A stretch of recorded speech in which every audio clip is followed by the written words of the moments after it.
안녕하세요. 오늘은 마르틴 루터 16번째 이야기를 나눠보도록 하겠습니다. 지난번에 루터의 이제 결혼에 대한 이제 그 진행 과정을 이제 말씀드렸습니다. 근데 이 결혼이 개인적으로 결혼을 했나 보다, 이제 또 이렇게 해서 문제가 끝나는 것이 아니고요. 루터가 이제 이미 좀 유명인이 되었고, 종교개혁의 상징처럼 된 인물이기 때문에, 이 사람의 결혼관이라든가, 또 이것에 대한 신학적 해석, 그리고 실제로 어떻게 살았는가, 이것에 대한 문제가 또 역시 이제 그 독일 전역과 여러 군데에서 영향을 끼치기 시작했습니다. 일단은 조금 더 이제 그 어떤 루터와 주변인들에 대한 영향을 좀 살펴보고, 그 이후에 이제 좀 이 사람이 왜 이렇게 행동했나에 대해서 이제 좀 생각을 해보도록 하겠습니다. 먼저는 루터가 결혼한 이제 카타리나 폰 보라, 이제 이 여인은 어쨌든 수녀였고 귀족의 딸이었습니다. 근데 어쨌든 이제 이 귀족 집안에 이제 권세를 얻고 뭔가 이제 유용한 무언가를 할 수 있는 힘은 없는 거죠. 이제 도망 나온 수녀이기 때문에. 이것을 두고 먼저 이제 루터의 육적인 아버지, 그러니까 이제 친아버지 같은 경우에는 굉장히 불만이 많았다. 그러니까 루터의 아버지는 어떤 사람이었습니까? 루터가 그냥 애시당초 수사가 되기를 거부했던 사람이고, 법학과로 이제 법학으로 진학을 해서 이제 돈을 벌고 유력한 사람들의 어떤 권세를 힘입어서 자신의 광산 사업도 번창할 수 있게끔 밀어주기를 바랬습니다. 그렇게 집안이 부흥되기를 바랬어요. 그런 입장에서 봤을 때 이제 루터가 결혼하게 되는 여인도 실제로 좀 권세가 있는 집안에, 그리고 가급적이면 법적인 문제를 해결할 수 있는 집안의 사람이길 바랬어요. 루터의 아버지 입장은 그랬습니다. 근데 어쨌든 이 문제에 대해서는 근데 루터 아버지가 강하게 루터에게 또 뭐라고 할 수는 없는 상황이었던 게 이미 의절한 상황이었기 때문에, 루터가 수사가 된 이후로 이제 사실상 부자지간의 연을 끊겠다는 어떤 입장을 취했기 때문에 루터의 아버지는 이제 루터의 결혼에 대해서 깊이 관여한 부분은 없었다. 이제 오히려 이제 그 루터가 수사가 되고 나서 이제 영적인 아버지라고 할 수 있는 슈타우피츠라는 사람이 있었습니다. 당연히 나이가 루터보다 훨씬 더 많고요. 이제 루터가 결혼하고 나서 얼마 있다 죽게 되는데, 이 영적인 아버지, 이제 수사였던 이 영적인 아버지는 대단히 실망을 합니다. 루터의 결혼에 대해서. 그러니까 너는 어쨌든 수사로서 하나님께 맹세를 했던 사람인데 어떻게, 그리고 또 이제 그냥 일반 여자였다면 덜 이제 충격을 받았을 텐데 수녀랑 결혼했다라는 건 이제 또 입장이 또 달라지는 겁니다. 예를 들어서 이제 천주교에 이제 수도원에서 이제 나온 남자 수사나 이제 일반 사제가 이제 직업을 얻어서 일반 여성과 결혼한 거는 이제 좀 받아들여지는 추세로 가고 있었어요. 그리고 역시 도망 나온 수녀가 이제 일반 직업을 갖고 있는 마을의 남자 만나서 결혼하는 것도 이제 받아들여지는 입장으로 가고 있었습니다. 실제로 루터가 자신은 결혼을 하고 있지 못하는 상태에서 계속 도망 나온 수녀들을 중매쟁이처럼 다 결혼해서 연결을 해주고 있었죠. 그러니까 이런 행동만 보더라도 사람들이 루터가 이제 여자들에게 둘러싸여서 좀 약간 이제 좀 성욕도 일어나고 좀 문제가 생겼던 게 아니냐 이렇게 좀 보는 견해도 있었지만, 제가 봤을 때는 어쨌든 루터는 끝까지 이제 이 폰 보라라는 여인이 먼저 사랑을 고백하고 직접적으로 다가오기 전까지 이 폰 보라조차도 어쨌든 다른 남자에게 결혼을 시키려고 했습니다. 자신이 어떤 맹세한 부분에 있어서도 이걸 지켜야 되나 말아야 되나 모호한 부분은 생겼습니다. 왜냐하면 그때 당시 성경을 잘 몰랐으니까. 그리고 성경에서도 잘 모르거나 무지한 상태에서 맹세한 것에 대해서는 하나님께 용서를 구하고 구약식으로는 이제 배상하는 것이 나오기도 하고요. 또 이제 그 맹세를 지켰을 때 악한 결과가 나오는 것이라면 역시 하나님께 용서를 구하고 회개하면서 그 맹세는 지키지 말아야겠죠. 더 추가적인 악한 죄된 것들이 나오게 되니까. 그것이 가능했기 때문에 애매함 속에서 어쨌든 루터는 함부로 주도적으로 결혼을 시도하지 못했고, 여전히 그 수녀들, 자신에게 도망온 수녀들에 대해서 다른 남자들에게 다리를 놓아주면서 사랑을 이뤄주고 있는 순수한 모습을 계속 지키고 있었던 겁니다. 이런 상황이었음에도 불구하고 어쨌든 요건 좀 케이스가 좀 달랐어요. 루터는 수사였고 게다가 상대 여인이 수녀다. 그래서 결혼했다. 이거는 당시에 이제 이제 카톨릭 이제 그 교회에서는 이제 마귀의 행동이다. 어떻게 저렇게 음란한 행동을 할 수가 있냐. 두 사람 다 하나님께 맹세한 사람들이 아니냐. 근데 어떻게 그걸 깨고 결혼할 수가 있는 것이냐라고 하면서 충격을 받는 그런 행동이었습니다. 그래서 영적인 아버지였던 슈타와 피츠도 그래서 굉장히 충격을 받고 이건 좀 아닌 것 같다라고 하다가 이제 얼마 있다 죽게 돼요. 이런 식으로 어쨌든 루터는 육적인 아버지와 영적인 아버지에 대해서 이제 좀 인정을 받지 못하고 이제 떠나보내게 되는 이런 상황이 벌어집니다. 그래서 루터에 대한 신학이 좀 하나님에 대한 어떤 숨어 계시는 하나님, 그리고 하나님에 대해서 왠지 친근하게 다가가는 느낌은 이제 조금 덜한 이제 그런 어떤 거리를 두는 가운데서 조심스럽게 하나님께 다가가는 것이 더 진정하고 순결한 하나님에 대한 사랑이다라는 입장을 취하고 있는 자세가 이제 은근히 그 신학적인 그 흐름 안에 이제 담겨 있습니다. 본인이 아버지, 그러니까 실제 육적인 아버지와 영적인 아버지인 슈타와 피츠에게 인정을 받지 못한 부분이 있기 때문에 그런 부분이 있는 거예요. 근데 어쨌든 결론적으로 이 결혼은 제가 전에도 말씀드렸지만 대단히 이제 루터에게 유익한 결혼이 되었고, 초반에는 이제 루터가 이제 자기도 쑥스러웠던 것 같아요. 제가 봤을 때는. 그래서 내가 열렬히 사랑하고 있지 않지만 이 여인은 내게 되게 소중한 존재다 이런 식의 표현을 하다가 나중에 이제 결혼 생활이 길게 진행이 되고 나서는 내가 그리스도보다 내 아내를 더 사랑하는 것 같아서 문제다라고까지 얘기를 했어요. 그리고 추정컨대 부부 관계라는 게 겉으로 이제 말만 하는 것만 가지고는 사실 그 내면을 정확히 알 수가 없잖아요. 이제 쇼윈도 부부라는 것도 존재하고 또 이렇게 스포트라이트를 받는 사람이라면 자기 이미지 관리라든가 명예에 걸린 문제도 있기 때문에 함부로 이제 부부 관계를 오픈하기가 어려운데, 이제 그 전문가들이 보기에 이 사람들이 발언도 다 좋았을 뿐 아니라 이제 아내나 루터나 이제 둘 다 평가가 좋았어요. 서로에 대해서. 그것뿐만 아니라 실제로 대략 2년 터울로 자식도 6명이나 낳습니다.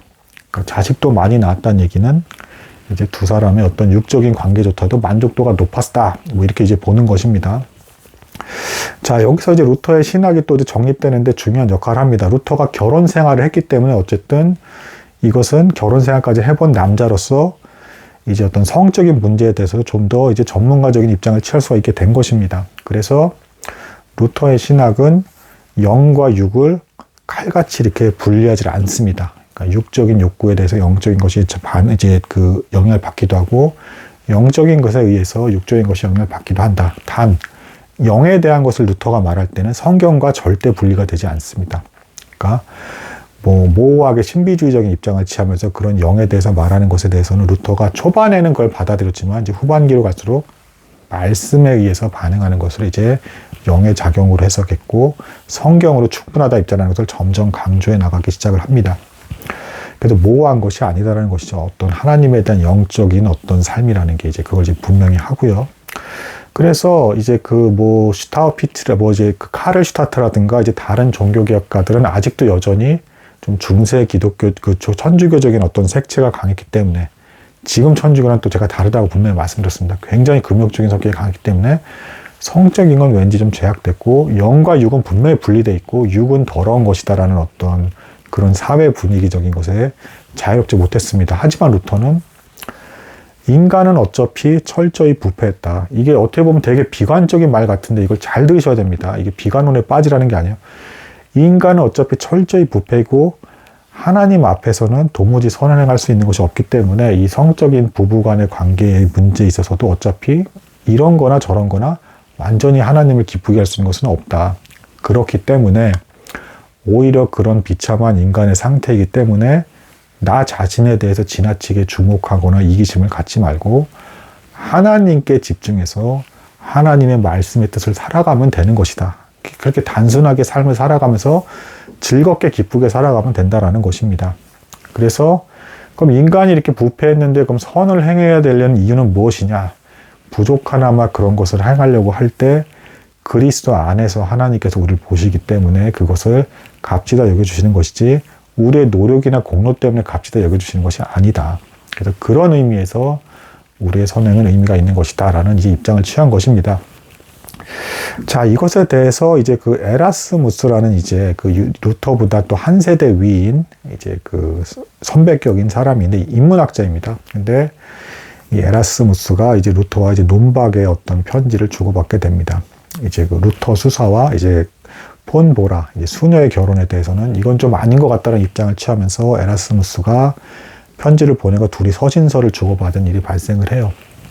그러니까 또 이것에 대해서도 이제 루터가 논박을 주고받다가 이제 오히려 루터가 어떤 편지 내용에 있어서 좀 승리하는 듯한 어떤 분위기로 흘러갑니다. 그러니까 이제 에라스무스는 인문학자이고 성경을 정통으로 판 신학자라 보기는 어려워요. 그러니까 루터가 철저히 성경을 근거로 해서 계속 편지를 하면서 반박하는 글을 강하게 날리니까 에라스무스는 그때 당시 인문학자로서의 어떤 대스타였거든요. 이제 루터보다 앞선. 그래서 이런 명예가 이제 굉장히 이제 명예가 이제 높아진 이런 사람이 루터에 대해서, 그리고 나이도 어린 루터에 대해서 강하게 욕을 하기엔 좀 명예가 좀 손상될 것 같은 부분이 있었기 때문에 에라스무스는 계속 완곡한 문체로서 이제 글을 쓰면서 참아가는 모습을 이제 보여줍니다. 루터의 어떤 강한 합법에 대해서. 근데 루터는 오히려 이것에 대해서 가식이다. 괜히 예의 차리지 마라. 당신은 내 지금 주장에 대해서 반론을 펴고 있지 않냐. 그리고 인간의 전적인 타락에 대해서도 에라스무스랑 이제 루터가 충돌을 합니다. 루터는 인간이 전적으로 타락했기 때문에 우리를 받아주시는 하나님에 대한 감사가 충만해질 수밖에 없는 것이고, 또한 우리의 인생에 있어서도 그리스도를 믿음으로 말미암아 그 믿음 때문에 가치가 있게 되는 것이다.